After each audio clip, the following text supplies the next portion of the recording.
Electricity and Religion. Yet the knowledge of electrical devices was not limited to batteries for electroplating.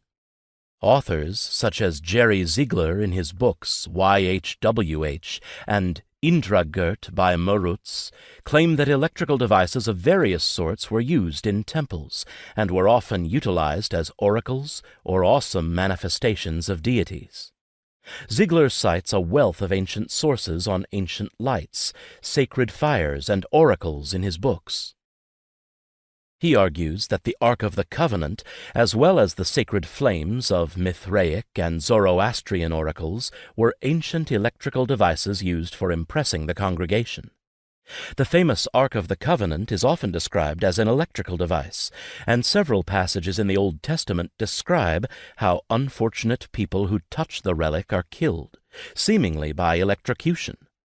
Ancient Hebrew legends tell of a glowing jewel that Noah hung up in the ark to provide a constant source of illumination, and of a similar object in the palace of King Solomon about 1000 B.C. Similar devices were apparently used by Native Americans in special ceremonies held in underground chambers known as kivas. For instance, David Chandler mentions in his book 100 Tons of Gold that the Hopi of northern Arizona had a fascinating generator for making light, which was made out of luminescent quartz. It consisted of a rectangular base of pure white vein quartz with a groove in it and a bolster-shaped upper piece of the same material. Friction produced by rapid rubbing made a strong glow in the dark, which was used to light the sacred kivas.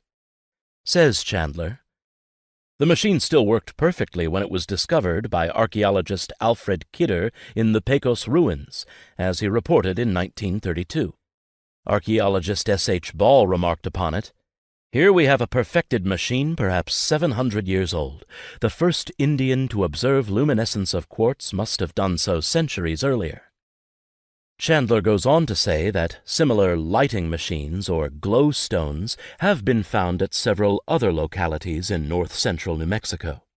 Chandler is quoting from Stuart A. Northrup's Minerals of New Mexico on the existence of the quartz light machine that the ancient Indians used.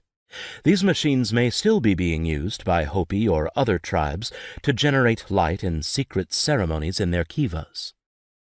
Ancient electrics, in many cases, were apparently only used by special priesthoods and not the masses.